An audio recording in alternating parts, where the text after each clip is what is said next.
오늘은 서기관들의 가장 큰 오류에 대해서 한번 생각해 보도록 하겠습니다. 바리새인들과 헤롯 당 그리고 사두개인들이 차례대로 예수님께 나와서 예수님을 시험했습니다. 그러나 예수님께서는 그들의 허점을 간파하시고 지혜 있는 말씀으로 그들을 물러가게 하셨습니다. 여러분, 이 장면을 가만히 보고 있었던 율법 학자들, 다시 말해서 서기관들이 예수님 앞에 나섰습니다.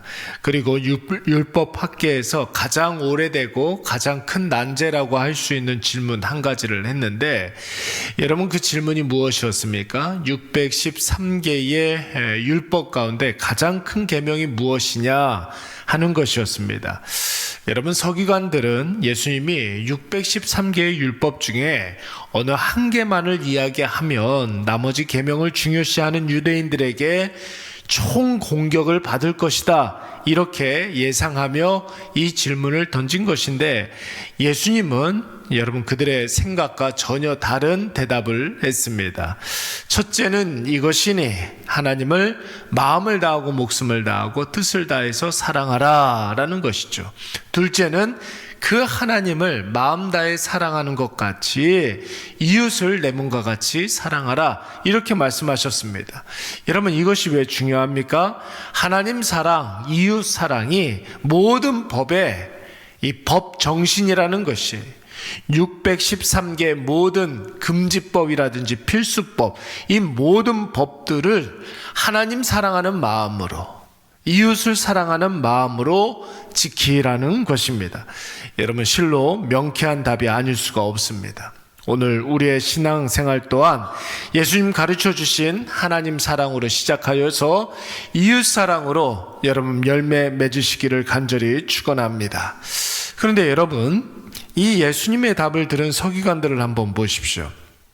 참으로 기상천외한 반응을 보이고 있습니다.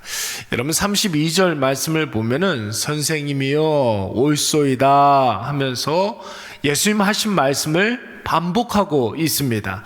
하나님 외에 다른 이가 없습니다. 마음을 다해서 하나님을 사랑해야 됩니다.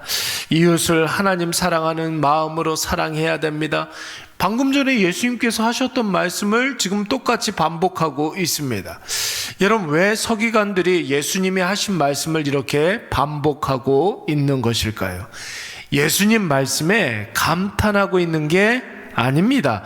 예수님의 가르침에 깨달음을 얻었다라는 것이 아닙니다. 이들은 지금 예수님의 답을 평가하고 판단하고 있는 것입니다. 그러니까 잘 대답했습니다. 100점입니다. 아주 잘했습니다. 이런 뜻이에요. 서기관들은 지금 예수님을 평가하고 자기들이 시험 문제를 낸 것에 대해서 아이고 잘했습니다, 대답을 아주 잘하시는군요, 이렇게 판단하는 것입니다.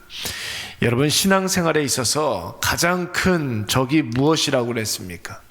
세상이 아니에요. 여러분, 우리가 신앙생활하는 데 있어서 가장 큰 적은 마귀의 유혹이 아닙니다. 인본주의가 아니에요. 바로 나 자신이 신앙생활하는 데 있어서 가장 큰 적입니다. 내 안에 있는 욕심이, 교만이, 거짓됨이, 음란함이 내 신앙을 자꾸만 끊어내리려고 하는 것이죠. 세상이 살기 좋아지면서, 여러분, 시대가 좋아지면서 사람이 신으로 군림하는 시대를 우리가 살아가고 있습니다. 그래서 나의 판단, 나의 경험, 나의 예측이 절대화되고, 뭐든지 내 생각에는, 내가 볼 때에는, 여러분, 이런 관점이 하나의 시대 정신을 이루고 있습니다. 여러분, 질문 한번 해보겠습니다. 내 생각이 다 맞습니까? 그렇지가 않죠. 우리가 속해 있는 그런 집단 지성이 여러분 다 옳습니까? 대세 따라가다가 진리에 이르지 못하고 오히려 낭떠러지에 서 있는 그런 사람들 굉장히 많이 있습니다. 오히려 내 생각대로 하다가 낭패를 보는 경우, 대세 따라가다가 유행 따라가다가 폭망하는 경우가 여러분 우리 주변에 얼마나 많이 있는지 몰라요. 악한 사단이 아담과 하와에게 어떻게 접근했습니까? 여러분, 선악과 가지고 접근하지 않았습니까?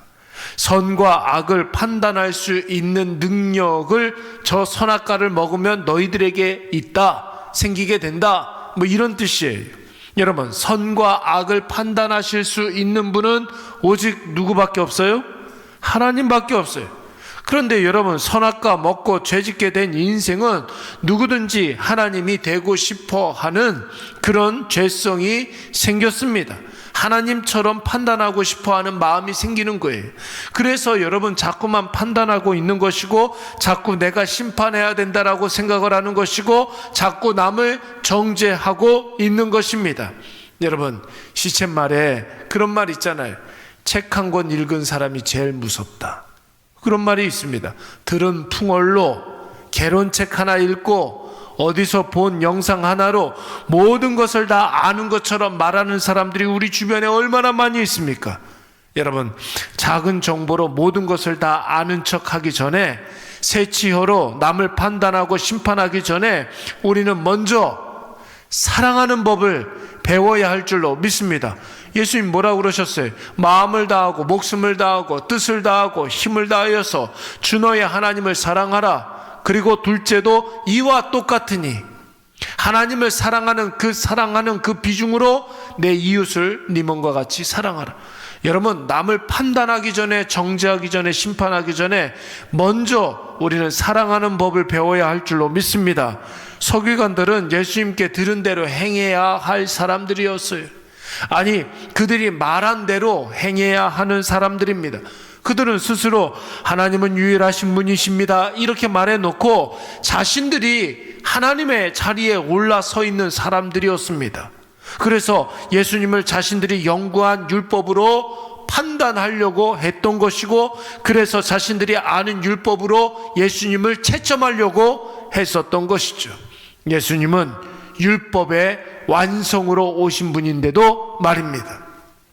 사랑하는 여러분, 가끔 젊은 사람들이 전체를 다 알지 못하고 장님 코끼리 다리 만지는 경험을 가지고서 전체를 판단하고 또 불평하고 원망할 때가 있습니다. 엄마의 한 부분만 보고 엄마는 맨날 그랬어, 아빠의 어떤 한 부분만 보고 아빠는 이런 분이잖아, 이렇게 이야기할 때가 종종 있지 않습니까?